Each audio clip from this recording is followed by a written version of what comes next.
que cada 3 años los cambiamos y hemos tenido planes regionales que los dejamos como el plan director del 88, que cuando lo cambiamos, creo que lo cambiamos para peor porque no tenemos zonificación, al menos el plan director tiene una zonificación. Entonces esto ha sucedido y creo que era la sobreregulación que existía. Ahorita la regulación la dejaron muy básica y creo que le están reconociendo un poquito al ciudadano su derecho de propiedad. Entonces, como preámbulo se los dejo ahí. Ahorita vemos un poquito las conclusiones. Como les digo, va a ser una parte muy aburrida y la parte final ya dejo el tema que todos traen morbo, las sanciones a los particulares, que si pueden o no clausurar, todo el tema que ustedes de alguna manera lo están viendo, y creo que también explicar un poquito el cambio del sistema de justicia en materia de desarrollo urbano. Bueno, para meternos un poquito y para poderlos, a los que no son abogados, que me di cuenta que extrañamente vino mucho abogado, lo cual me gusta, porque creo que se va a enriquecer el que no es abogado de las posibles discusiones que tengamos con preguntas y respuestas. Quiero meternos tantito a un clásico de la definición del derecho urbano: conjunto de normas jurídicas por sí mismas o a través de planteamientos que regulan y establecen el régimen urbanístico de la propiedad del suelo y la ordenación urbana, y regula la actividad administrativa encaminada al uso del suelo, la urbanización y la edificación. Es decir, el derecho urbano como tal son las reglas para que ustedes puedan desarrollar su negocio. Y entonces, a medida que entiendan las reglas, especialmente esta profesión tiene eso, que a veces vamos a juntas donde están 4 desarrolladores peleándose por un terreno, y luego cuando les dicen, oye, pero es que está pintado de destino, así no te sirve para nada, entonces ¿por qué nos peleamos? Si al lado tiene un edificio hay que hacerlo igual, porque es la lógica de todo desarrollador. El de al lado puede, porque yo no, y entonces empieza el tema a pelearse. Entonces, como abogados tenemos la obligación de dejar las reglas muy claras, y creo que esta ley deja principios muy claros y nos dejó la carga a los legisladores de los estados y a los municipios a regular esos principios en el margen de esa ley. Entonces va a ser un tema muy complicado el día de mañana que los legisladores empiecen a sacar sus ordenamientos, si cumplen o no cumplen con estos principios. Ahorita lo vamos a ver, ¿no? Entonces, pues, derecho urbano básicamente es un conjunto de normas que regulan el régimen urbanístico de la propiedad del suelo y la ordenación urbana, así como la actividad de los funcionarios, digámoslo así, para poder obtener ese tema. Como ustedes saben, el derecho de propiedad tiene cuatro elementos y es el pilar del derecho de propiedad del desarrollo urbano o del ordenamiento territorial. Si no hay propietarios, pues qué ordenas, ¿no? Tú haces lo que tú quieras como Estado, pero en el momento en que la propiedad originaria cambia de manos y se viene a propiedad privada, estas son las 4 cosas que tenemos: disposición, uso, goce y disfrute. Cuando el Estado te quita la disposición, es cuando básicamente te expropia, y cuando te limita el uso, goce y disfrute, lo justifica con el tema del interés público, ¿no? Que ahorita vemos que sí es de interés público y que no es de interés público, porque sí es un tema a detallar. El derecho urbano se relaciona con derecho constitucional, con derecho administrativo, ecológico o ambiental, financiero, municipal, agrario, y cada vez se está relacionando más. Hemos visto cómo el derecho público se está metiendo ahorita, por decir, con esta ley, obliga que cada notario, al hacer una compra-venta, le ponga cuál va a ser el uso que le va a destinar al inmueble y adjunte el uso de suelo en la escritura, para que no andes con sorpresas de que yo no supe para qué lo compré. Entonces, esta práctica ya se daba mucho en Querétaro. En Querétaro tú ponías el número catastral de una maquinita y te decía todo lo que era compatible, te imprimía un papelito, ibas con el notario, sacabas el certificado de libertad de gravámenes y el certificado de uso, lo llamaban ellos, a ese papelito que te emitían. Te lo apuntabas al apéndice de la escritura y ya no andabas con que si lo compré para una cosa u otra, ¿no? Básicamente así es. Les digo que tanto se ha metido en derecho urbano que hemos tenido casos que en un fideicomiso le das instrucciones que pueden dejar en garantía la propiedad cuando tengan el proyecto ejecutivo, y los fiduciarios que no conocen de derecho urbano vienen particulares: oye, ya presenté los permisos, dame la propiedad para crédito, si lleva la lana, y resulta que el fideicomiso es responsable. Entonces, se ha metido tanto el derecho urbano al derecho privado que ha tomado un carácter muy especial, y por eso la importancia de que ustedes lo traigan en este tema, ¿no? Las ciencias no jurídicas, de manera enunciativa, pues no limitativa, pues la administración pública tiene una relación directa, el urbanismo, la arquitectura, la geografía, la sociología. Y la sociología lo traté de poner para de alguna manera abre todo el tema de movilidad, de convivencia entre las personas, y esta ley en particular, los creadores de ella se han dedicado a decir que lo que le quieren retribuir al ordenamiento territorial es el desarrollo de los barrios, ¿no? Mucha gente, a lo mejor ahorita ya no le tocó vivir, pero anteriormente tú ibas a la esquina y la vecina te hacía crédito por la coca, por el gansito, por el pingüino, por las tortillas, y lo pagabas el viernes, jugabas en el parque. Y esto es una cuestión que ha ido desapareciendo en medida que ha ido creciendo el desarrollo urbano con tanta normatividad, porque ahora la tiendita ya no la puedes poner en la colonia porque pues, el uso no lo permite, y entonces se empezó a eliminar todo ese tipo de cosas y empezó a quitarse la vida de barrio al tema. Entonces, la zonificación que de alguna manera le están dando ahorita de la compatibilidad atañe principalmente a la movilidad, para que no tengas que andarte transportando, y por otro lado, para que una sola zona sea autosustentable.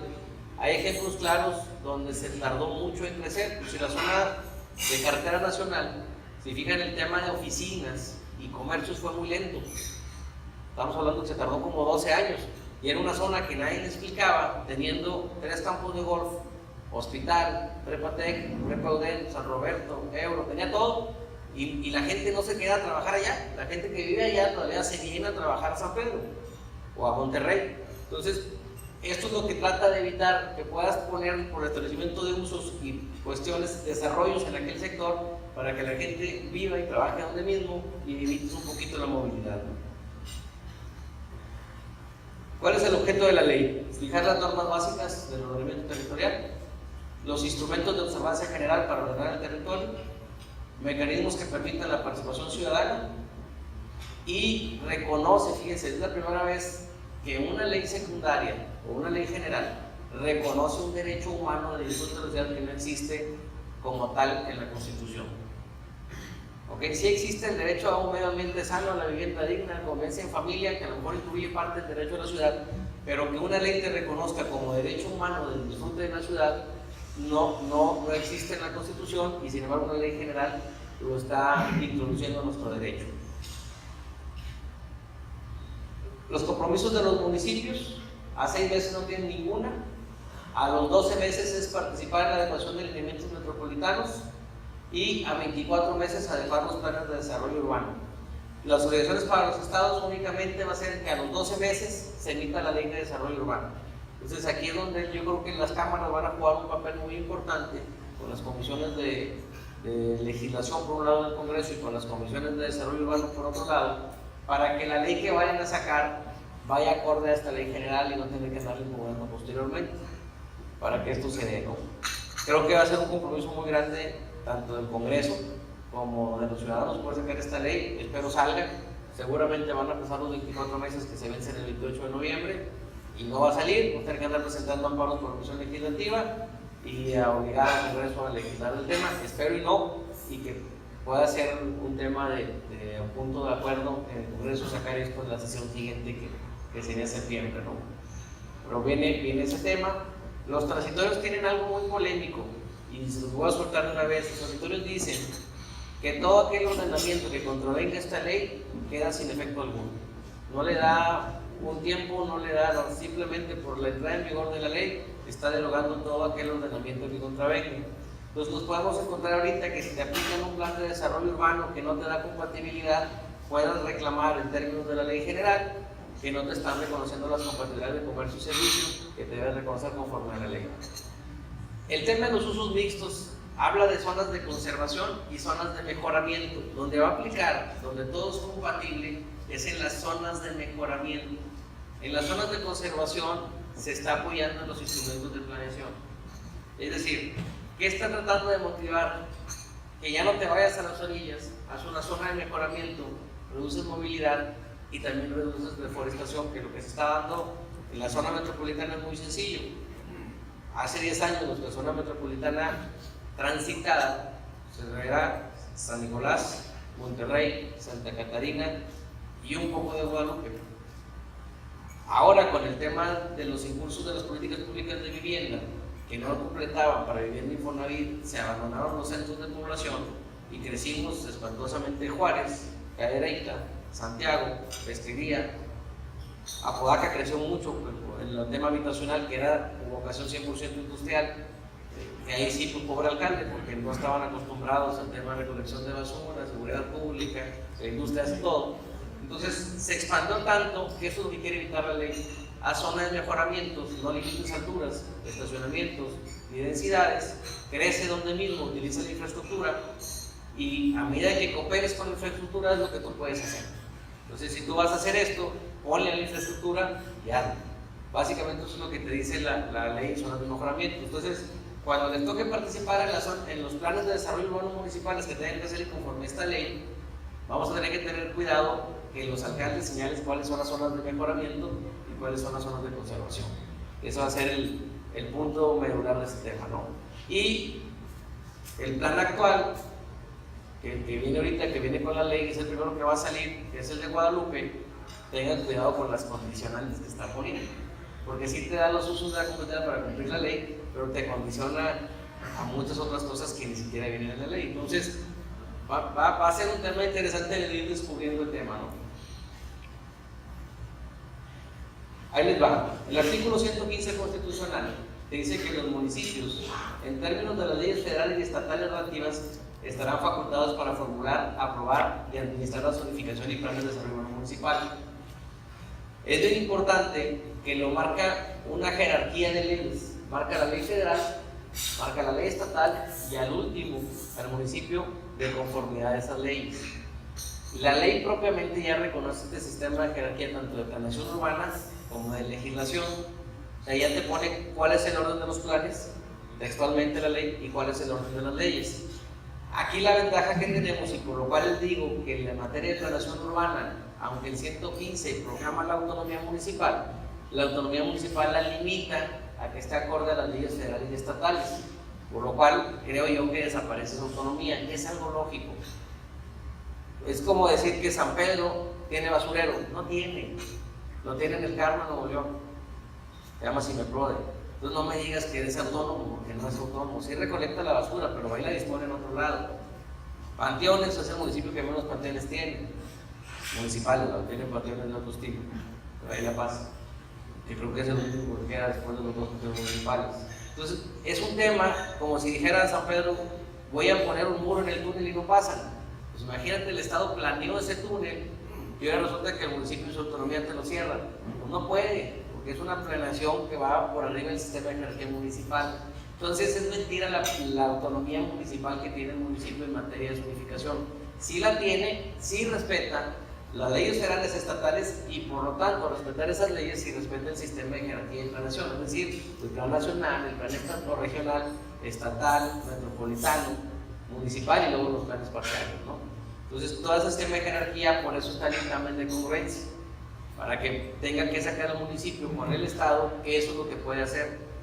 Pero bueno, es un tema de opinión en el cual yo creo que la autonomía municipal en materia de planeación urbana no existe, porque tiene que estar acorde al plan superior, y el plan superior suele ser un órgano fuera del municipio, ¿no? Como los planes parciales o de distritos que no pueden ir más allá del plan municipal. O sea, básicamente es un escalafón.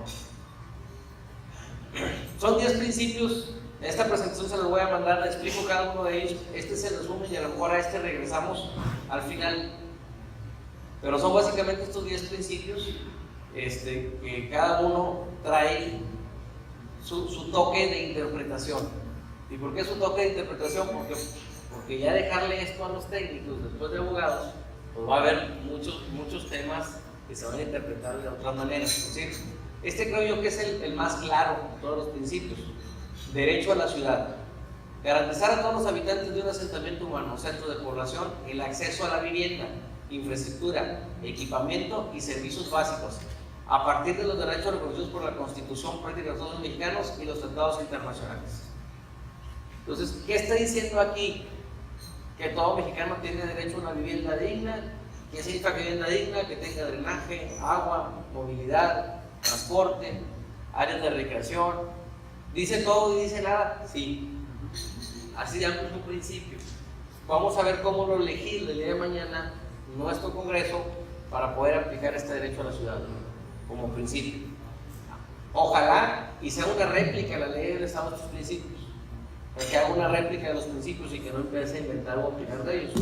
Pero si no, vamos a ver cómo queda pero de alguna manera garantiza mucho el tema de la vivienda, la infraestructura, equipamiento y servicios básicos. La vivienda por tener, digamos que una mora, la infraestructura, hablar de drenajes, luz, agua, el equipamiento urbano, los servicios básicos para que pueda estar, y servicios básicos se refieren a los municipios, recolección de basura, alumbrado público, seguridad pública, que son deficiencias que tiene cada uno de ellos. Equidad e inclusión, no es lo mismo. La equidad dice garantizar el acceso pleno a los derechos en condiciones de igualdad, promoviendo la cohesión social a través de las medidas que impidan la discriminación, segregación o marginación de individuos o grupos. Promover el respeto a los derechos de grupos vulnerables, la perspectiva de género y que todos los habitantes puedan decidir entre una oferta diversa de suelo, viviendas, servicios, equipamientos, infraestructura y actividades económicas de acuerdo a sus preferencias, necesidades y capacidades. Es decir, el ejemplo aquí claro está una persona que vive en Pesquería y trabaja en San Pedro y gana 3 veces el salario mínimo. En transporte público se va el salario, ganando 3 veces el salario mínimo, de Pesquería para acá. Entonces, ¿quién te está diciendo que esa persona está siendo excluida por un tema de desarrollo urbano? O sea, el Estado no ha prestado la movilidad para que él pueda salir de su trabajo a su casa y viceversa, de su casa a su trabajo y de regreso, y le sea negocio hacer esa actividad, ganando 3 salarios mínimos. ¿Por qué? Porque de Pesquería a San Pedro, por ponerles el ejemplo, son 3 camiones de ida y 3 camiones de regreso. Son 2 horas 40 de venida, y si se sale a las 6 de la tarde, 4 horas 40 de regreso. Entonces tiene una jornada laboral de 8 horas, más 6:40 de transporte, menos si el transporte está a 12 pesos, 92 pesos diarios para puro transporte. Si así paga agua, luz y teléfono, pues ya no le dio, ¿no? Y si tiene un hijo, pues olvídate menos. Entonces, eso es a lo que se refiere, que sin querer queriendo con el desarrollo urbano estamos marginando a la gente, estamos discriminándola. A eso se refiere equidad e inclusión. Y el otro tema de inclusión, la verdad es que es un tema un poquito feminista, que por cierto hay muy pocas mujeres, feliz día de la mujer, es su día, pero es un poquito la corriente que hemos tratado de incluir la equidad de género también. Se refiere un poquito al género de ese tipo de grupos vulnerables que se llamaba el grupo de mujeres. Es importante que 2 de cada 3 mujeres sufren violencia laboral, es decir, son bulleadas por los hombres en sus trabajos. De alguna manera también lo permite el desarrollo urbano o el esparcimiento, ¿no? ¿Y a qué se refieren esto? No sé si han visto en los aeropuertos que ya tienen la zona de lactancia, que es una cabinita privada que usted ya no tiene que sacar el pecho y que todo el mundo esté viendo el pecho porque tiene que dar alimento a su hijo, ¿no? Entonces, eso es lo que trata de hacer, que seas incluyente en el momento en que el uso de educación no te sacan, que no discrimines simplemente con el desarrollo urbano, ¿no? Creo que es un punto muy importante, y creo que con esto van a llover amparos a edificaciones. O sea, cuando tienes una edificación que no cuenta con un cuartito para lactancia, creo que te pueden obligar la autoridad para prestar un servicio a que tengas esto. Inclusive no sé qué tanto va a llegar a que te obliguen a tener guardería el día de mañana con este principio. O sea, te van a obligar a que tengas ese tipo de desarrollos o conjuntos a ese grado, ¿no? Este es el que más les va a gustar a ustedes, que defienden la propiedad privada. Es derecho a la propiedad urbana, garantizar los derechos de propiedad inmobiliaria con la intención de que los propietarios tengan protegidos sus derechos, pero también asuman responsabilidades específicas con el Estado y con la sociedad, respetando los derechos y límites previstos en la Constitución y en esta ley. El interés público prevalecerá en la ocupación y aprovechamiento del territorio. Es bien sencillo. De la Constitución del 84 y del inicio del 17, que hablamos de una propiedad absoluta, estamos cambiando a una propiedad social, no comunista, no crean que la propiedad es de todos, simplemente una propiedad social, propiedad en función a un servicio de la sociedad. Es decir, si mi edificio está complicando que la gente pueda pasar de un punto a otro, claro que en un plan te pueden enseñar una vialidad, por interés público, por ahí va la vialidad, si es la mejor opción. De alguna manera, el derecho a propiedad sí está limitado a las causas de interés público. Hay que definir qué es de interés público, ¿no? En el caso, ¿se acuerdan del famoso Desafuero López Obrador? Él decía que era de interés público un hospital. Había gente que decía, sí, un hospital para dar el derecho a la salud, si es un interés público, y otros decían, oye, pues es que no tienes por qué poner un hospital ahí y escoger esas tierras. Entonces, a eso nos va a llevar el tema de interés público y a eso nos lleva al sistema de aclaración, que hay cuestiones extrañas, que una vez que el municipio manda un plan de desarrollo urbano, luego te lo regresan con la ocurrencia y te le ponen parques en zonas que ni siquiera estaban contempladas y se nos queda de interés público el área verde. Entonces, hay que tener mucho cuidado porque esta herramienta juega en contra para las dos partes, ¿no? El interés público. Este principio está fantástico: coherencia y racionalidad. Adoptar perspectivas que promuevan el ordenamiento territorial y el desarrollo urbano de manera equilibrada, armónica, racional y congruente, acorde a los planes y políticas nacionales, así como procurar la eficiencia y transparencia en el uso de los recursos públicos. ¿Qué dice? Dice todo, dice nada el pobre principio. Este principio te dice, lo que tú quieras hacer, si es racional, lo puedes hacer. Bueno, ¿cómo vas a manejar los recursos públicos? No me toca a mí, me toca al Estado. Bueno, con aquí cabe todo, ¿eh? Si yo quiero hacer un edificio y justifico el por qué, pues es racional y coherente, y para otro puede ser irracional y coherente. Va a ser un tema muy complicado haberlo dejado tan abierto, porque no señalan límites de alguna manera, porque para lo que, les voy a poner un ejemplo clarísimo, para lo que la gente de Hidalgo que decía que el aeropuerto no era racional tenerlo ahí, evidentemente nunca utiliza el aeropuerto de México. Pues para el que utilice el aeropuerto de México, el estar en un vuelo que te dicen que sale a las 10 y que llega a las 11:30 ya, y que sabes que porque vas a estar dando vueltas llegas a la 1:30, te dejan detenido desde el aeropuerto de Monterrey para poder llegar, pues dices, no puede ser que el Estado no haga un aeropuerto mayor donde tenga más pistas y podamos llegar. Sí, pero para el ejidatario Hidalgo es irracional que le pongas el aeropuerto ahí porque él no utiliza el aeropuerto. Si se fijan, es racional y lógico lo que está defendiendo el ejidatario, como racional y lógico lo que están defendiendo las aerolíneas, que no pueden a nivel mundial utilizar un servicio de transportación en ese sentido. Entonces, va a ser un principio que va a dar mucho a discutir. Creo que si lo complementamos con el de equidad e inclusión, poniendo los desiguales como iguales, podemos interpretarlo mejor, pero ya el momento en que llegamos con un juez a que determine esto, la experiencia ha sido que el poder económico es mucho más fuerte que el poder social. Entonces puede haber un desequilibrio en estos dos temas, ¿no? Pero bueno, como principio, creo que es un buen principio. Ahí va a ser el tema de los límites. La participación democrática y transparente. Proteger el derecho de todas las personas a participar en la formulación, seguimiento y evaluación de las políticas, planes y programas que determinan el desarrollo de las ciudades y el territorio. Para lograrlo se garantizará la transparencia y el acceso a la información pública de conformidad con la dispuesta de la presente ley y demás legislación aplicable en la materia. Este principio ahorita se va a complementar con otro que también es de participación ciudadana. Este principio creo que es de los más importantes si podemos poner la formulita que te vuelva obligatorio el procedimiento al momento de la consulta de los planes. ¿Qué ha pasado ahorita? Ha pasado que con que te contestaran de manera negativa, para que tú reviertas eso en un tribunal es dificilísimo. Y el tribunal lo que dice es que estoy viendo por la colectividad, y creo que nos perdemos un poquito del origen. El origen es que yo tengo una propiedad, que tú me estás limitando el uso, goce y disfrute, y que mi consulta nunca será vinculante para ellos.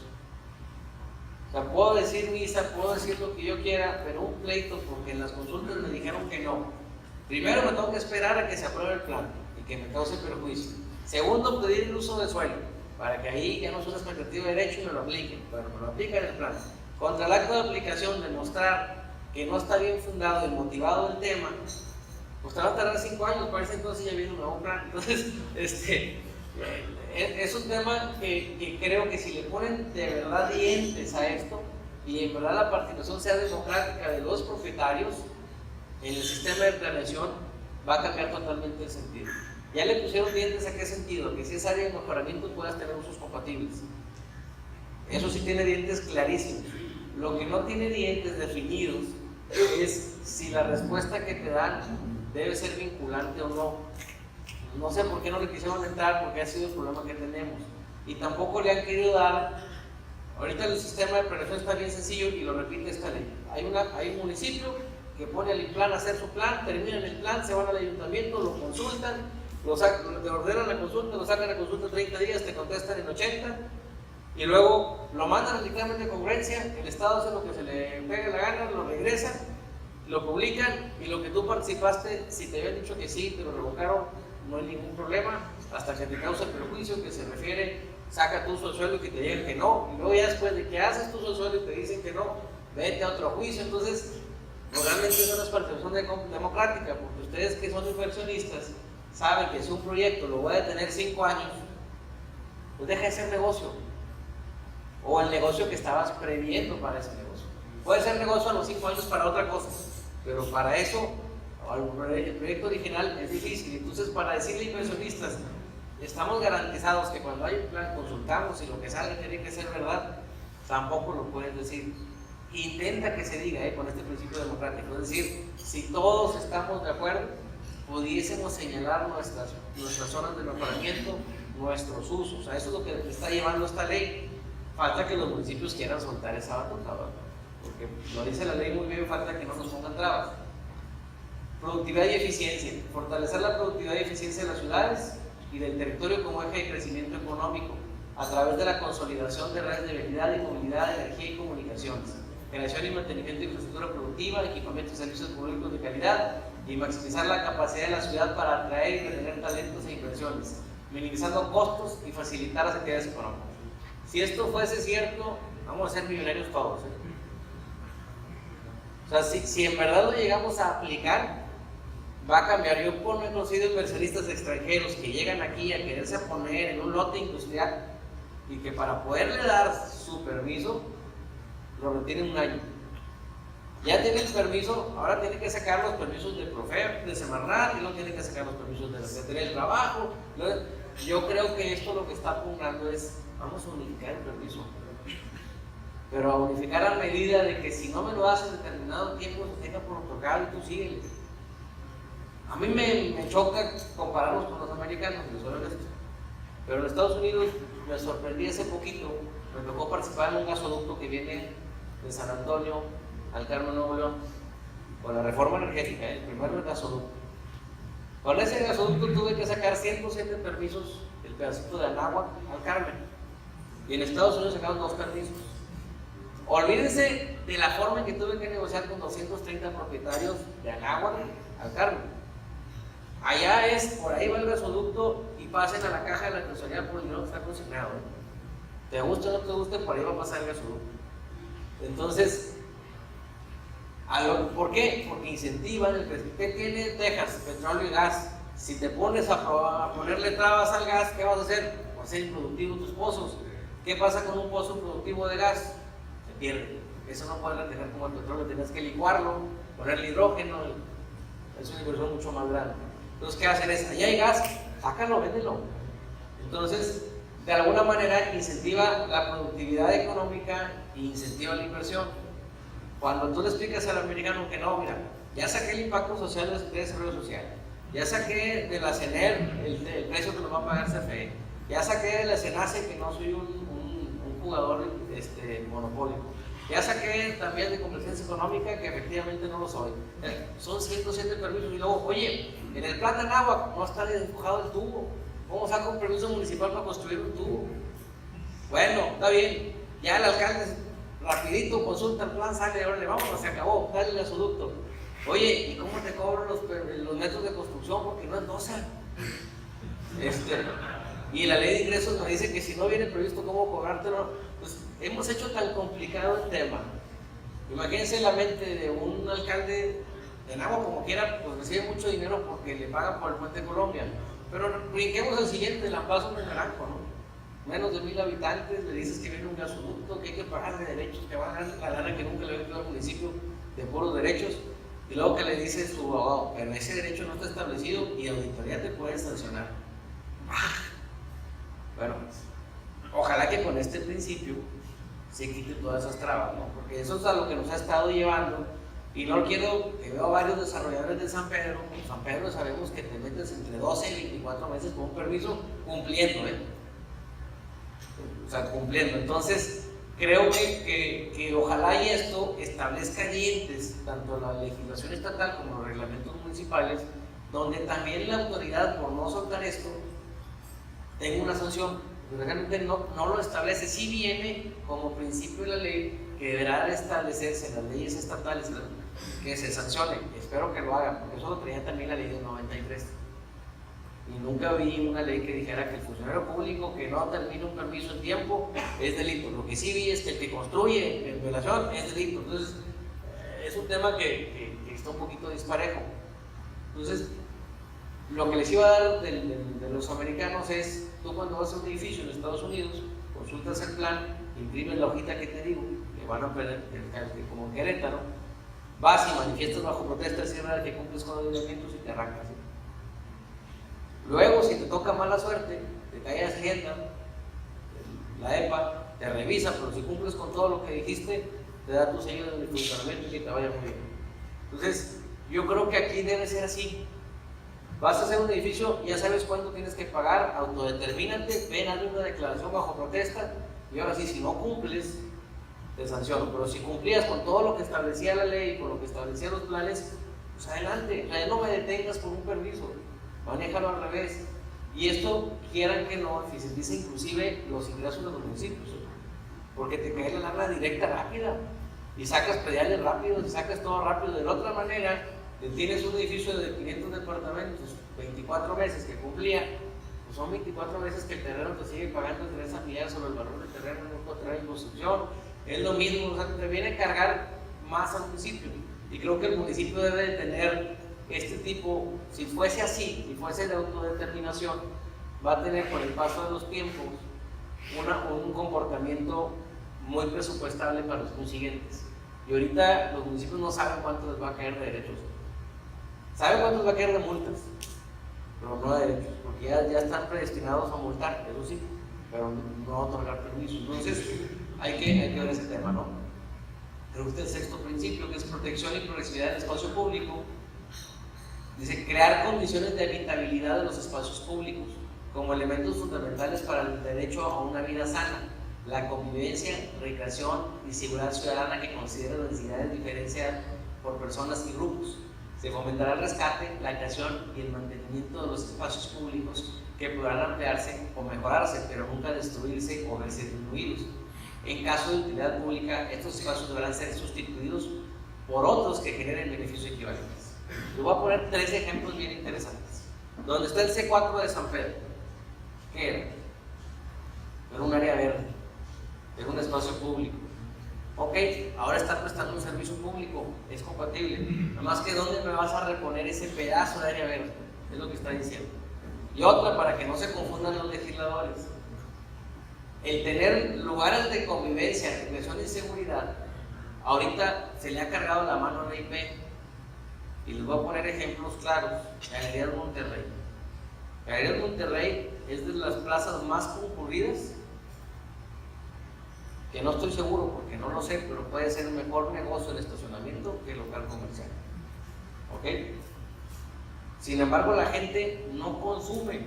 Lo que sí sé de dato es que el ticket es mucho más alto en Plaza San Pedro, la que está acá en Vasconcelos y Gómez Morín, por persona, que el ticket de la persona que va a Galerías Monterrey. ¿Ok? Dicen los legisladores, el estacionamiento no lo deben de cobrar. Ah, caray, la gente va a pasearse, tenemos un verano espantoso en Monterrey, el clima está horrible y si lo prendes en tu casa se ve, te da un conecte de la luz tremendo, te electrocuta, ¿vale? Entonces, ¿qué haces? Pues te vas con las familias a pasear a un espacio público, sí, pero privado, no un espacio público creado por el municipio. Y entonces la deficiencia de no tener espacios públicos donde la gente vaya en un verano de 40 grados, porque es la deficiencia de los municipios y de los estados, la están cubriendo los particulares, y el Congreso también se le ocurre decir, y que los estacionamientos no los cobren. Ah, caray, pues qué buen negocio, ¿no? Resulta que tú me pones la obligación de que el espacio público que yo ponga sea gratis porque tú no lo haces. Entonces, es lo que te está poniendo aquí, te está obligando al Estado, a los municipios y a la Federación a tener espacios públicos, no espacios que sirvan funciones públicas, pero que sean privadas. Entonces, con este principio queda muy claro, ¿no? Y te lo dice, Si tu municipio tienes un parque, no lo puedes disminuir, y si lo disminuyes, compénsalo en otra parte. Pero ya llega un momento donde ya es obligación tuya para que la gente se dé. Y con todos los servicios que lleva para poder tener la convivencia. Si yo voy a un parque y me asaltan, no jala. En cambio, si voy a un parque o a galerías, si tienen policía al entrar y policía al salir, pues sí que ahí no me van a robar. Me darán el instalado al carro, pero no me van a robar. Pero eso es lo que se refiere con este principio, ¿no? Si no hay una protección al espacio público y una progresividad, pues lo único que sí comete como error, desde mi punto de vista, es que otra vez obliga que si tú haces un desarrollo, tú regales el espacio público. Pues no se vale. O sea, no me digas que para darme un permiso para hacer 10 departamentos, yo tengo que pagar el 17% del tamaño de mi terreno, porque tú no puedes tener un terreno de área verde, lo tengo que poner yo. Eso es lo que se contrapone un poquito la voluntad que estás dando en la obligación del 115, que el que tiene que hacer parque y espacios de recreación es el municipio, y ahora resulta que si yo me pongo a construir, tengo que hacerte el parque. Entonces es donde creo que nos están cargando la mano a otra vez a la IP, al sentido de que tú eres el responsable, ¿no?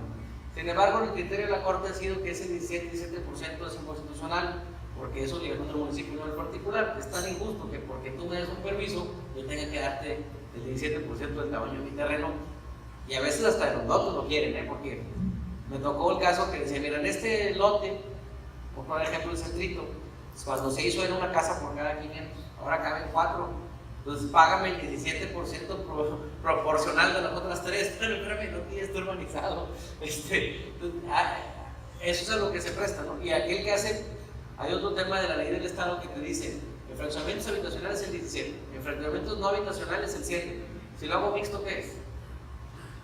En una zona predominantemente comercial, pero quise poner departamentos, ¿qué es? ¿Pago el 17 o pago el 7? Ah, es fiscal, es estricto, la aplicación de la ley no está aplicada, no me la puedes aplicar porque es mixto.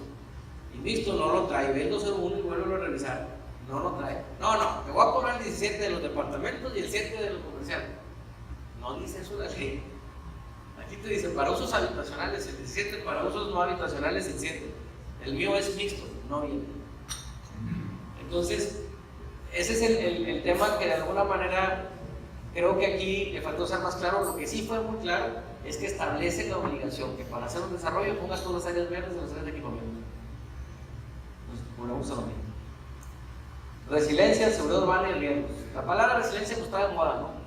La resiliencia en los derechos, la resiliencia en la naturaleza, y creo que pues la cogieron como palabra de moda de esta última década, y lo que se refieren ellos ahorita aquí es proporcionar y fortalecer todas las instituciones y medidas de prevención, mitigación, atención, adaptación y resiliencia que tengan por objetivo proteger a las personas y su patrimonio frente a los riesgos naturales y antropogénicos, así como evitar la ocupación de zonas de alto riesgo.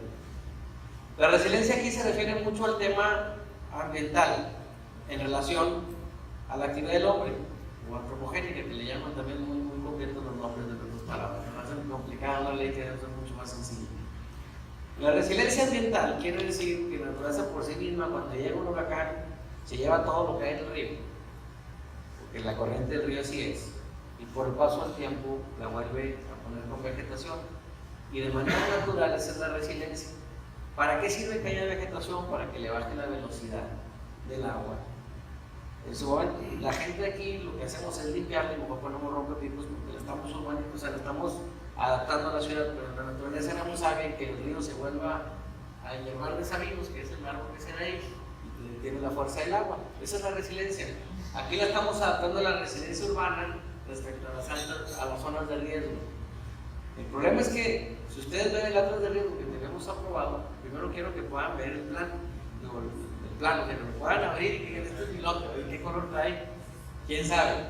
Y segundo, desgraciadamente no tenemos unas direcciones de protección civil que efectiva, porque esto no le corresponde a desarrollo urbano, esto es protección civil.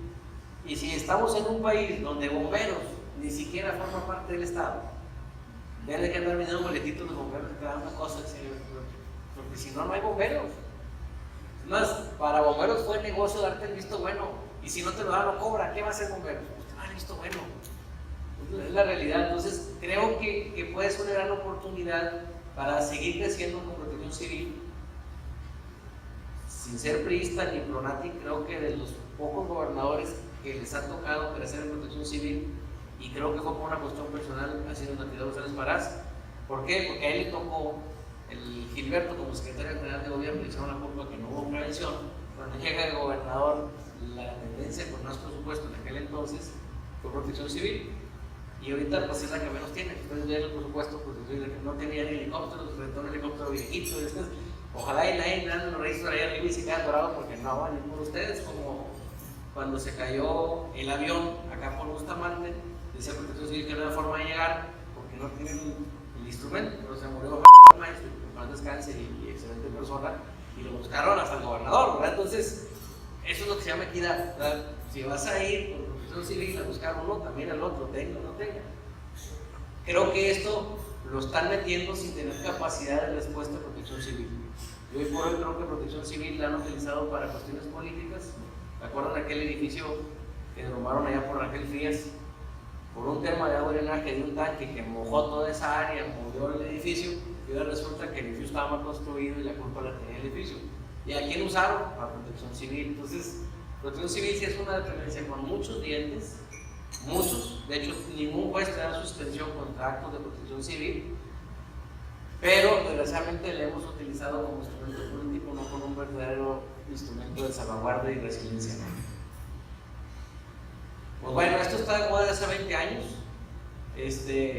El uso racional del agua y de recursos naturales renovables y no renovables para evitar comprometer las capacidades futuras de generaciones, así como para evitar rebasar la capacidad de carga de los ecosistemas y que el crecimiento urbano ocurra sobre suelos agropecuarios de alta calidad, áreas naturales protegidas o bosques. Aquí se han dado políticas públicas contrarias. Les quiero platicar una política pública que pasó en Chiapas. En Chiapas en el año 97, lo único malo es que la que estaba de secretaria de la reforma agraria es una regia, que fue magistrada. Pero en Chiapas, en el 97, decía la reforma agraria: yo no te voy a dar tu título elevado a propiedad privada si no trabajas la tierra. Y decía la Semarnat: no te voy a pagar derechos de aprovechamiento si no le pegas a la tierra. Entonces había un choque de políticas públicas muy importante. Por un lado, medio ambiente queriendo rescatar la multibiodiversidad que existe en la zona de la selva más importante a nivel nacional y la segunda más importante a nivel internacional, y por otro lado ponías al pobre propietario diciéndole: si no tumbas toda la selva y veo que empiezas a arar una tierra que no te sirve para arar y para sembrar, pero si veo que no haces eso, no te voy a dar tu título. Entonces, ¿qué hacía el pobre campesino? Pues a darle a machetazos, literal, porque no creen que tienen máquinas. Entonces dividían una hectárea cada 5 días. Y llegaba la reforma agraria y le daba su título: venga, le reconozco, usted está trabajando en estas propiedades.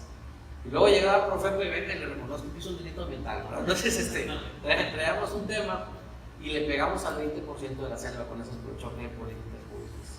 Entonces, creo que este tema que está tratando de decir es: desgraciadamente no hay un inventario hoy que me diga dónde es una zona agropecuaria de alta calidad. Hoy no lo hay. Tampoco hay una zona determinada que me digan aquí impacta la inmunidad porción y quitan el gas.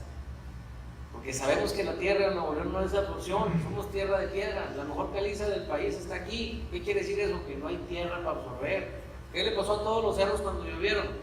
Se llenaban de agua y la vomitaban, no tienen capacidad de absorción, tienen capacidad de retención. Entonces, ¿qué es lo mejor que te puede pasar para aprovechar las aguas? Manejarlas con un buen pluvial. Ah, no, pero tienes tu lote y hay que dejarle caspa para que tenga absorción. ¿Para qué? Voy a echar a perder pavimento, voy a echar a perder todo. Bueno, yo creo que esto es a lo que nos está llevando a tratar de manejar instrumentos donde reconozcamos: a ver, ¿para qué le pido casa ahí si no va a haber absorción? Mejor le pido un buen pluvial, un buen tubo y un buen tanque para tener el agua y regar las áreas verdes. Eso es mucho más efectivo que te meta el agua y que corra, porque va a correr a Río Santa Catarina. Dicen: es que mira, acaban de hacer las obras y se llenan. Y se va a llenar siempre porque invadimos el río.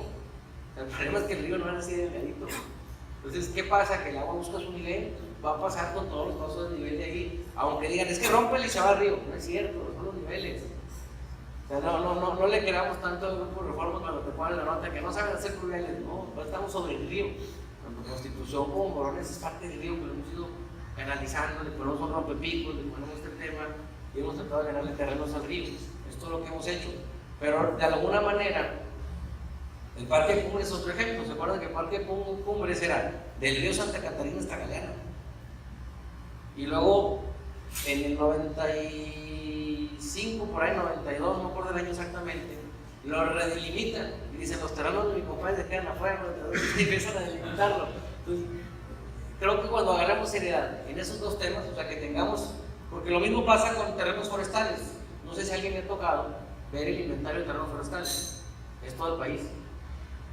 O sea, no está delimitado que sí, que no, es todo el país está dentro del terreno forestal, inclusive donde hay casas. Bajen el plano de la semanal, inventario de terrenos forestales, y las colonias son forestales. Entonces, cuando hagamos este tipo de inventarios de una manera seria, creo que sí puede haber la sustentabilidad que estamos buscando.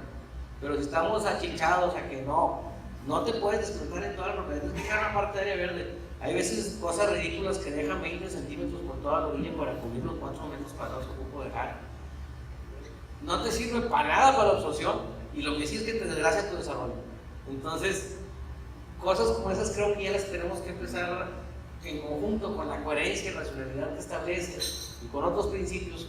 Tenemos que empezar a liberar el desarrollo urbano. No podemos estar con tantas trabas, y esto es lo que como objeto trae la ley. Esto pues también ha estado de moda, que todas las maquetas le pongas por rampita, que pongas las ciclopistas. Guarda que hizo Hugo Ruiz, rutas ciclopistas, ¿no? Sobre Ricardo Margán, sobre Alfonso Reyes. No jala. O sea, el tema es: haz las cosas bien, con buena movilidad, pero ¿quién va a pensar en su sano juicio que 40 grados vas a salir de tu casa a las 3 de la tarde después de comer, en traje, con corbata a tu oficina en la bicicleta? Te van a matar, primero, y segundo, te vas a morir de calor. Entonces, pues hay que ponerle lo adecuado, ¿no? O sea, eso es lo que se refiere a este principio, básicamente. Y lo que se refiere es que está privilegiando las calles completas para transporte público, peatonal y no motorizado. El artículo 73 de esta ley sí establece una jerarquía de movilidad. Y contrario a lo que están haciendo los alcaldes ahorita, que dicen el transporte de carga no entra y que mejor pasen los carros, esta ley marca el principio al revés.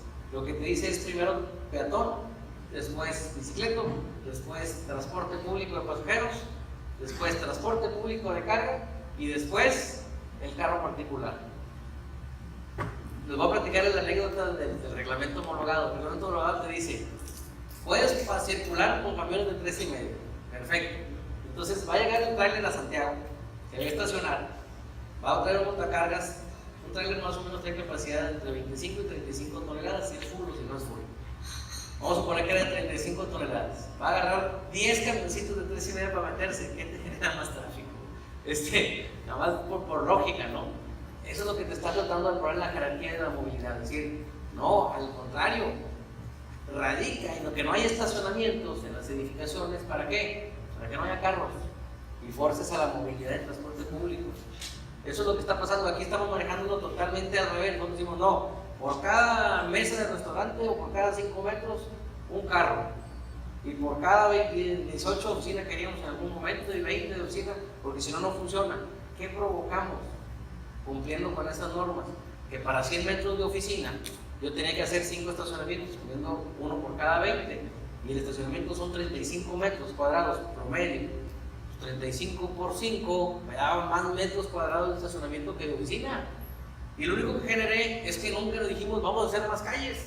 No, tú métele lana al edificio y escárbale, y escárbale, y escárbale, que hacemos más cara. En vez de decir: ¿sabes qué? Pon un camioncito. A lo mejor coopérame para el transporte público y no hagas tanto estacionamiento. Se lo aseguro que si hacen la fórmula, les va a dar. El problema es que el Estado no maneja el transporte público, lo concesiona, y al no manejarlo, pues ahora estás a la par de lo que se quiera manejar. Y desgraciadamente no hay una seguridad. El que se empieza a utilizar un poquito más el circuito valle, no se lo he visto que ya trae un poco más de utilización, pero realmente al principio ni siquiera se utilizaban, eran solo los camioncitos. Creo que va a tener que cambiar la percepción nuestra de la forma de movernos si no nos queremos quejar del tráfico. Si nos queremos seguir quejando del tráfico, bueno, vamos a seguir haciendo lo que estamos haciendo, porque Constitución ha sido los mismos carriles desde que yo la conozco, Margain ha sido los mismos desde que yo lo conozco, Joven Morín también, y han crecido todos los edificios y han puesto todo el estacionamiento que le piden, porque les piden un mundo de estacionamiento, pero desgraciadamente la vialidad nunca va a crecer y no tiene para dónde crecer, porque el Estado no trae el dinero para poder pagar las propiedades, para poder hacer más calles. ¿Y por qué no lo trae? Porque tiene los permisos y no recoge dinero, es un tema de eficiencia, ¿no? De alguna manera esto creo que va a ser muy importante. Este va amarrado con el que dice que no lo limites en estacionamiento, no le requiere estacionamiento. Y yo les platicaba en la Junta de Consejo de la Cámara que hay varios proyectos, que esto es sorprendente. El proyecto de la capital, Federico Barzatos, fue un proyecto que vino a romper el paradigma. Tiene estacionamiento, pero no lo que hubieran pedido en cualquier otra parte, porque está en el centro, no requiere estacionamiento, y funciona perfectamente el edificio. Pabellón M funciona perfectamente el edificio y tampoco le requiere un estacionamiento. El edificio que está aquí al lado del Museo de Catarina, que son unos departamentos y oficinas, que está al lado del museo, no tiene estacionamiento más que una planta, o sea, no es suficiente que le hubieran pedido y funciona. Todos los demás, el Semillero también, Kio Town también, todos esos edificios han sido producto de aquel plan de Diego, ¿no se acuerdan? Que dijo 0 estacionamientos, 0 movimientos en el centro para que crezca el nuevo centro. Y ha funcionado y sigue funcionando. Y de hecho el plan de Monterrey trae el tema del DOT o densidad por tema de movilidad, que creo que también ha funcionado, porque te libera de coeficientes de construcción y estacionamientos. Creo que eso es lo que viene ahora, tratar de regresar a este tema. Y si nos vamos a las grandes ciudades, todas las ciudades el estacionamiento es lo más caro que pagas. Si tú vas a Nueva York, te aseguro que jamás rentas un carro. No lo rentas, no te puedes mover en el carro. Pero si vas a San Antonio, ¿en qué te mueves? Tienes que rentar carro porque no hay transporte. El tráfico es idéntico en las dos ciudades, nada más que una con el triple de densidad o quíntuple densidad y otra sin densidad. Pero el tráfico es horrible. Entonces, hay una industria que presiona mucho, que no se ve, que es la industria automotriz. La industria automotriz pugna mucho para que te pida el estacionamiento. Claro, y la más enojada que es la industria automotriz, porque si no pides estacionamiento ya no hay carro, ya no vendo, ya no circula el tema. Entonces son temas que son importantes. Vamos a ver cómo los manejan las leyes, pero es un buen principio para el punto de vista. Los principios fueron los 10 principios que platicamos. Entiendo, vamos tantito a la hoja de resumen, ahorita me regreso acá. Pero básicamente se refieren derecho a la ciudad, que es vivienda, infraestructura y que buen servicios, equidad e inclusión, que decida la población, derecho a la propiedad privada o propiedad urbana, que los propietarios tengan protegidos sus derechos y asuman las responsabilidades sociales que le tocan como propietario. La coherencia y racionalidad es adaptar perspectivas de manera racional, equilibrada, armónica y congruente de acuerdo a los planes nacionales y transparentar el gasto de recursos públicos. Participación democrática y transparencia es proteger el derecho de las personas a participar en las políticas y planes garantizando la transparencia de su información. Productividad y eficiencia es fortalecer la productividad y eficiencia como eje del crecimiento económico. Es decir, no vayas a clausurar una empresa por clausurarle que tienes a 1000 trabajadores en la calle y la estás clausurando porque le falta regularizar su uso de edificación. Pues bueno, múltalo porque no lo trae, que se regularice en 10 días y tú en 10 días responde, porque a veces dan los 10 días y responde 4 meses el municipio, para la industria. Creo que iba a ser un punto importante. La protección y proximidad del espacio público, creo y confío que los parques como la Macroplaza, como el Paseo Santa Lucía, como el Parque Fundidora deben de seguir existiendo. Creo que ahí es donde deben de aplicar lo que ellos dicen, que no hayas pagado estacionamiento, que no es el caso, pero bueno, que no haya pagado estacionamiento, que eso lo deben de hacer en los espacios públicos. La resiliencia y seguridad urbana creo que funciona a medida de que tengamos un inventario también, como decía, de las áreas que sean agropecuarias, de las áreas que sean de riesgo, pero realista y claro, y que sea, porque aquí decíamos pendiente de 45, estamos en una zona de montañas, es la ciudad de las montañas, y con pendiente de 45 es no urbanizable, pues no hubiéramos urbanizado nada, la verdad las cosas, en esta ciudad no hemos urbanizado nada, pero bueno, temas como eso lo desaparece esta ley, ya no establece ese tipo de cuestiones, dice que si hay un sistema constructivo seguro para hacerlo, lo puede ser urbanizable, entonces creo que viene a cambiar esa perspectiva. Y la accesibilidad y movilidad, creo que esta ley le aplica el 70% de la ley al tema de movilidad.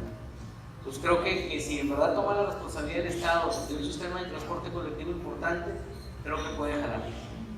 Y claro, cooperado con los desarrolladores en general, estoy seguro que los desarrolladores en este estado sí le ponen el servicio si los dejan transparentar el gasto. El problema es que tú pones 10 pesos y utiliza uno.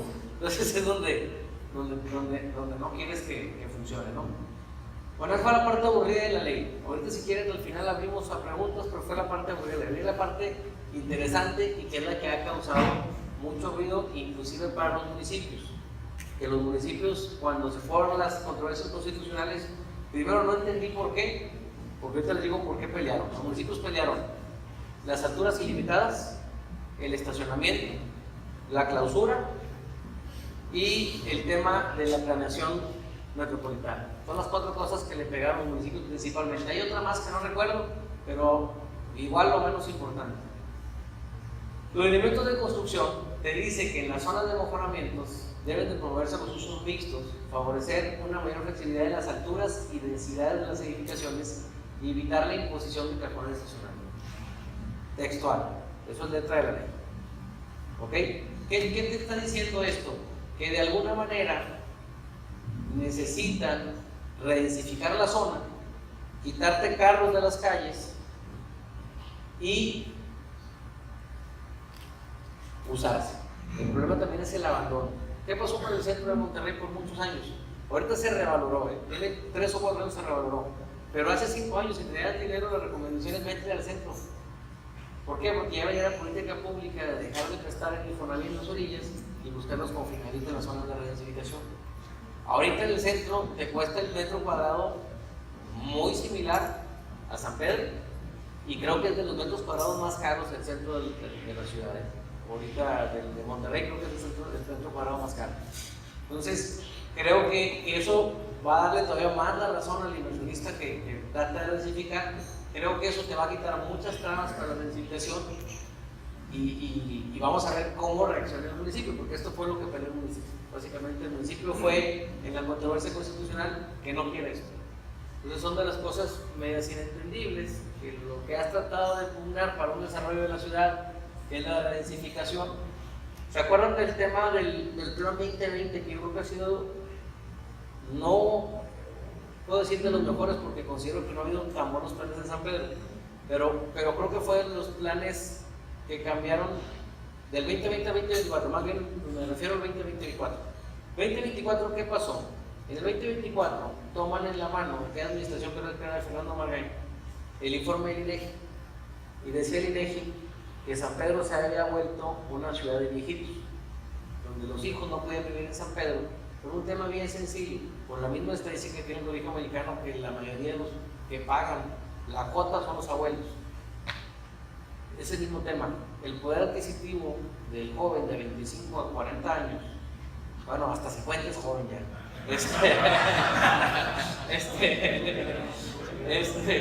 Ese joven no ha tenido la oportunidad de poderse desarrollar para tener la capacidad de pago para ese tema.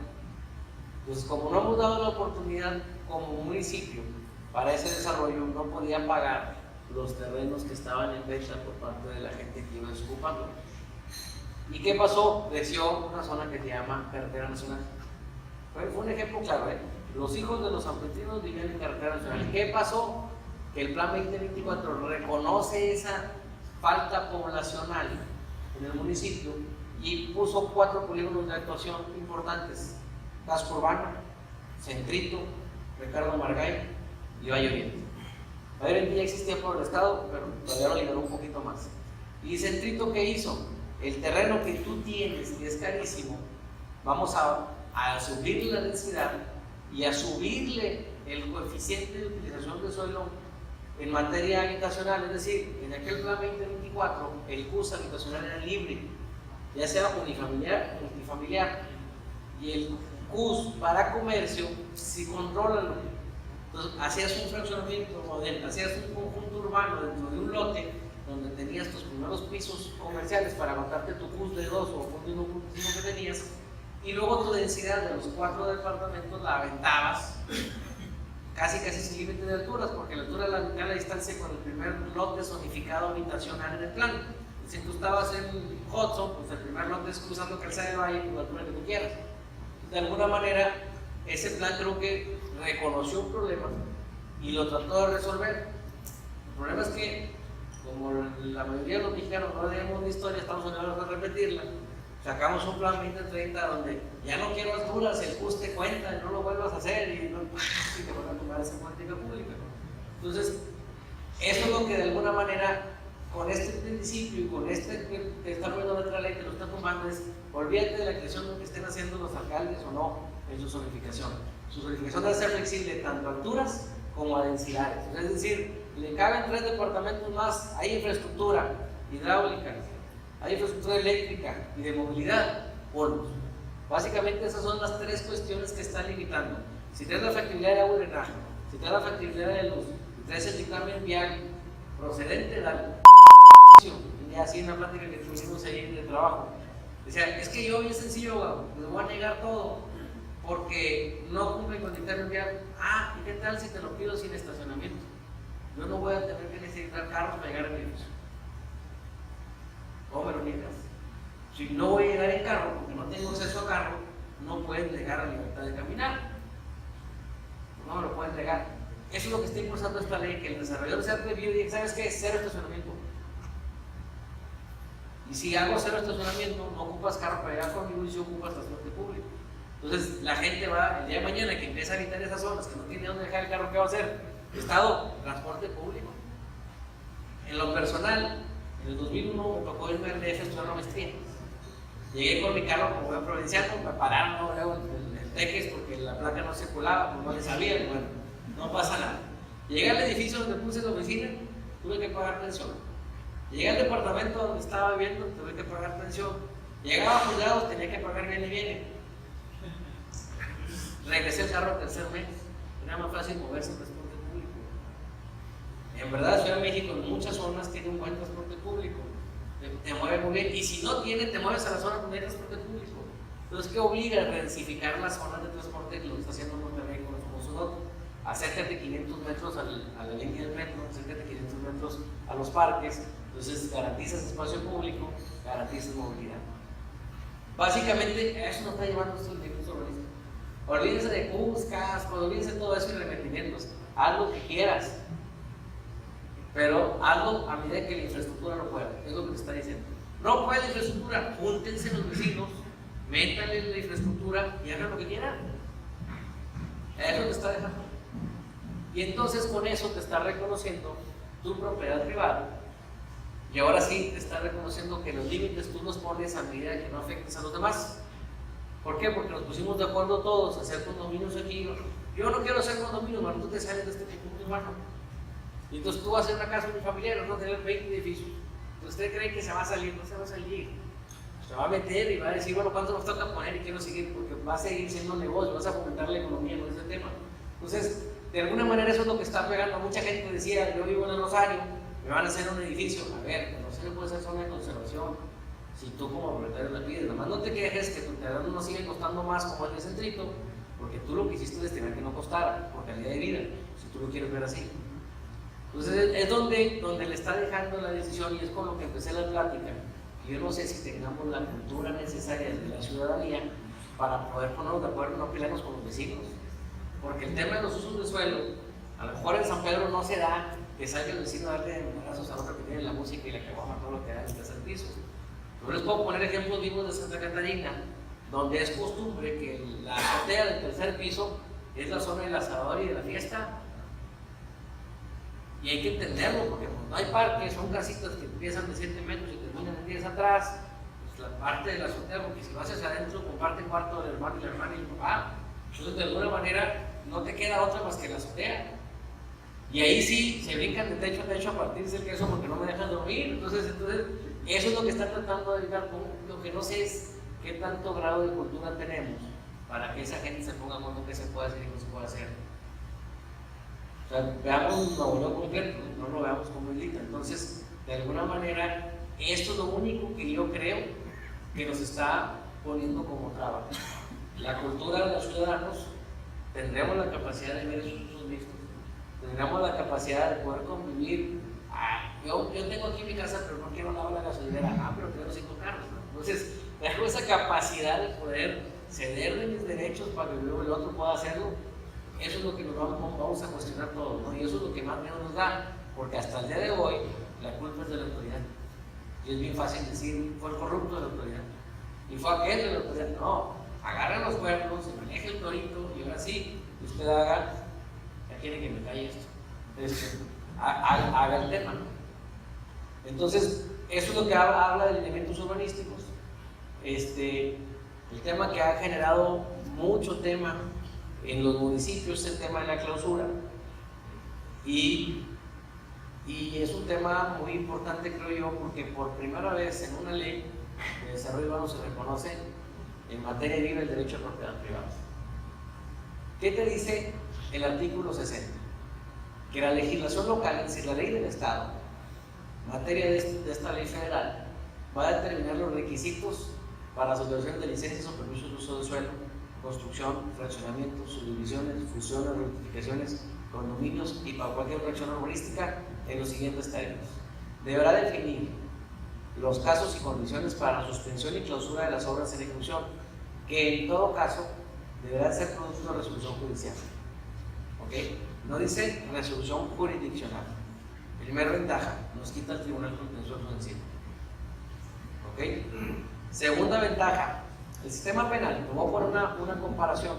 En el sistema penal, tú tenías una averiguación previa, ibas y declarabas, te cogías el 20 y luego cuando te haces todo escrito, venías llegando de Cancún al aeropuerto y vente primito porque ya no hay una pensión para ti, y resulta que el juez dijo que sí había por qué aprenderte, tenías tu libertad bajo fianza, te dejaban de viernes a domingo porque no ibas a llegar al juez, y salías el lunes y pasaba todo, y así quedó. ¿Qué hicieron? ¿No? Sistema penal acusatorio con presunción de inocencia. Se presume que tú eres inocente, entonces como inocente te voy a citar. Si no vienes, mando por ti. Pero si vienes, nombras abogado, resulta que no te vincula el proceso, que te vaya muy bien. Resulta que creo que puede haber un delito y que van a investigarte formalmente hablando, o sea, con todas las de la ley, te vincula el proceso y a lo mejor como medida cautelar te pongo una fianza para que no te me vayas.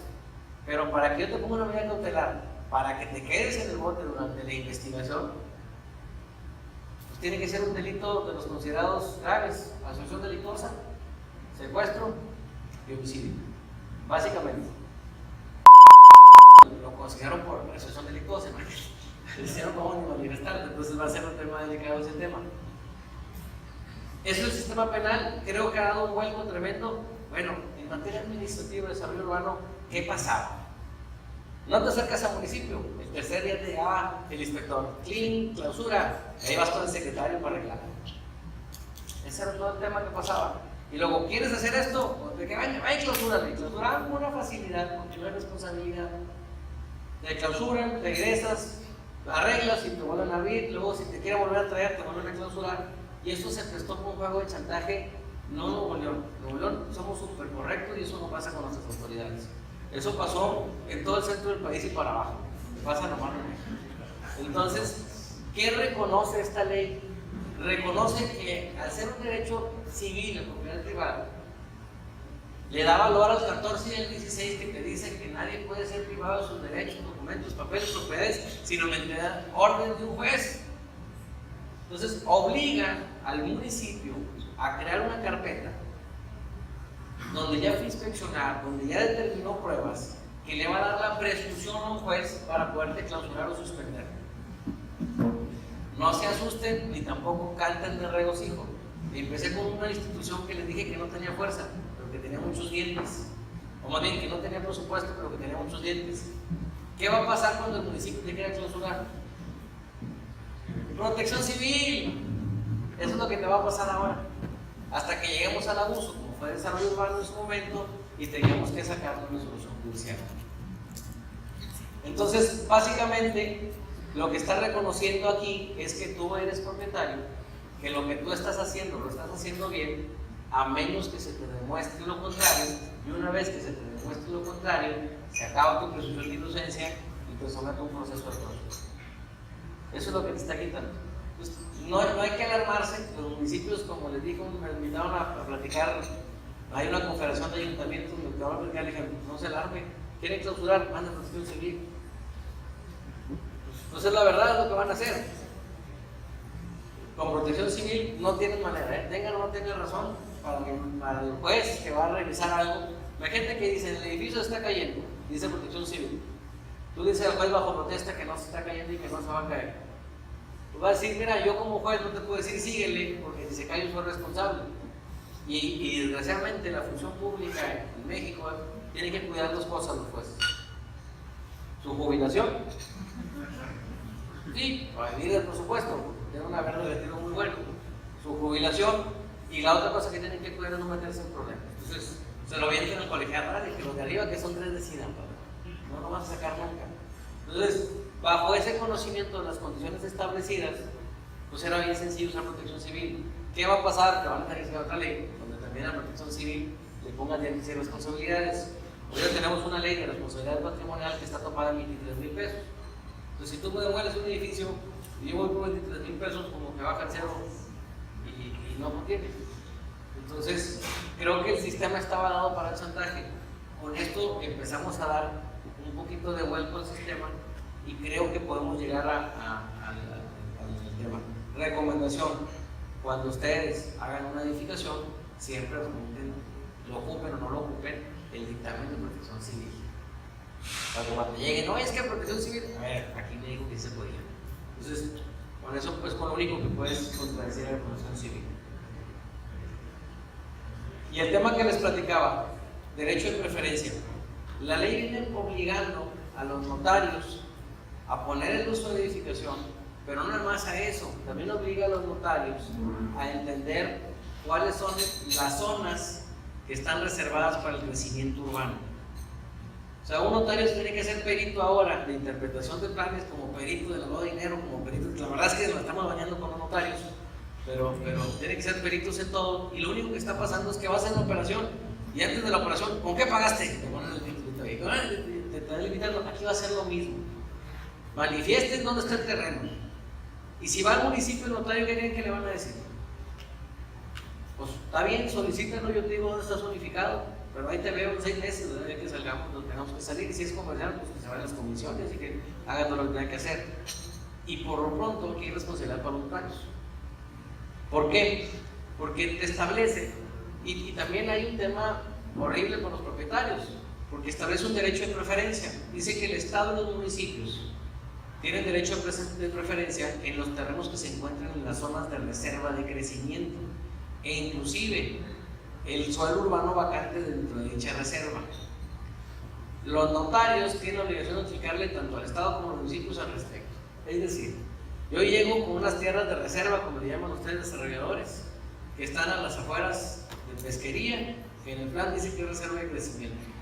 Yo llego y le digo, te lo estoy comprando al señor este terreno, señor notario, aquí está el certificado de libertad de gravámenes, mando el preventivo, pasa todo. No, tengo que ir con un derecho de preferencia de 30 días a las autoridades, que el notario tiene que ir a notificarle al Estado, notificarle al municipio que se está haciendo una traslación de dominio sobre un terreno que se encuentra para reserva de crecimiento, que si le interesa comprar, vaya y ponga el cheque al notario y tienes que establecer el precio de compra.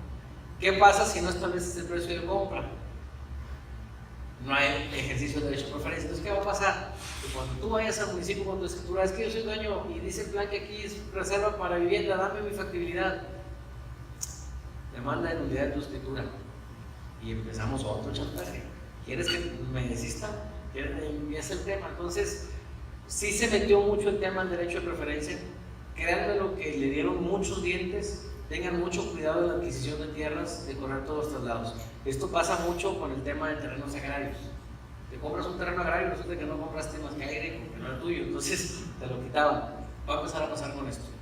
O sea, van a empezar a venir nulidades por este tema.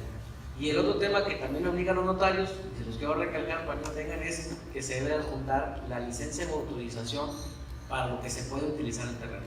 Así lo marca la ley y eso está vigente.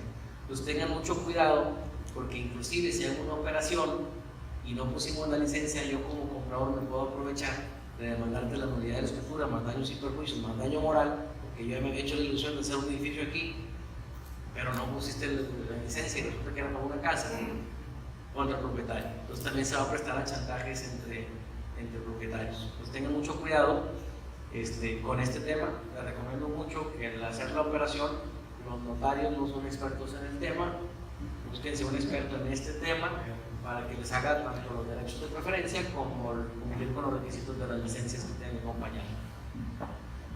Y pues básicamente ese es el que tengo que comentar. Dos comentarios que no traigo en Filminas es que ya marca el de congruencia literal en la ley, tanto para los planes parciales como para los planes municipales, como inclusive para los planes del Estado con la Federación. Van a tener que ir a CEDESOL o a la SEDATU ahora a presentar el plan que van a hacer del Estado para que les den su examen de congruencia. Entonces ya viene el dictamen de congruencia establecido, ya viene un establecimiento de los días que deben de tener. De hecho, le marca como obligación a la legislación a hagan el procedimiento que va a llevar el municipio para este dictamen de congruencia, lo cual me suena lógico, porque con ese dictamen de congruencia el plan de Monterrey se retrasó como año y medio, el de San Pedro se retrasó como 6 meses porque no viene establecido en la ley, y entre las autoridades pues no pueden reclamarse el que no me has contestado, pues no hay como un derecho de petición, digamos, no son ciudadanos, no son autoridades. Entonces de alguna manera ya viene establecido ese tema, y viene perdido dentro de la ley un parrafito importante que dice que deberán de establecerse en las legislaciones de los estados los delitos que cometen los particulares para construir por falta de permiso. O sea, lo que le está diciendo es: inventen el delito especial en la ley de desarrollo urbano de cada estado para poder generar esa acción delictiva o ese tipo penal en la legislación especial. Entonces cada estado va a poder establecer los delitos, y lo que sí no trae la ley es que establezca cuáles son los delitos de los funcionarios por no responder a tiempo, por no hacer caso a una resolución judicial. Eso sí no lo trae la ley. Entonces yo creo que va a ser bien importante que cuando se participe en la creación de esa ley, empujemos como sociedad civil para que también sea delito el que teniendo obligación de darte un permiso no te lo dé de alguna manera. Les pongo el ejemplo claro en la final de la administración anterior de San Pedro, ¿no? Que decía: cumple con todo, pero los exhorto a que votemos en contra. Entonces estamos en un mundo de locos, donde si las reglas escritas no me parecen, no las cumplo, y si me parecen las aplico con todo. Pues yo creo que tenemos que hacer un juego parejo y tenemos que impulsar hacia ese tema, ¿no? Porque sí se nos hace como que no es novedad que la autoridad te esté reteniendo el permiso, que es lo normal. Nadie demandamos la responsabilidad, porque luego cuando venga con el otro permiso pues me van a estar chicoteando. Entonces entendemos que aquí la venganza respecto del funcionario del particular es muy sencilla, del particular al funcionario es muy complicada, porque luego como particular, si no preguntan cómo lo ven las autoridades, por un ejemplo vivo de lo que pasó en ese momento. Entonces creo que hay que empatar cartones y tratar de resolver el tema. Es bien importante establecer esa responsabilidad, y también es bien importante establecer el tema de las responsabilidades administrativas, porque tampoco viene una responsabilidad administrativa descrita dentro de esta ley especial. Así que crean un tipo penal, pero no crean una infracción administrativa expresa. Entonces yo creo que tendríamos que establecer en la legislación local, aprovechar ese tema y meterlo ahí. Bueno, que son las 10:30, tenemos 30 minutos para preguntas, si es que tienen, o 15 más bien, 15 con break. Si tienen alguna pregunta, adelante, muchas gracias.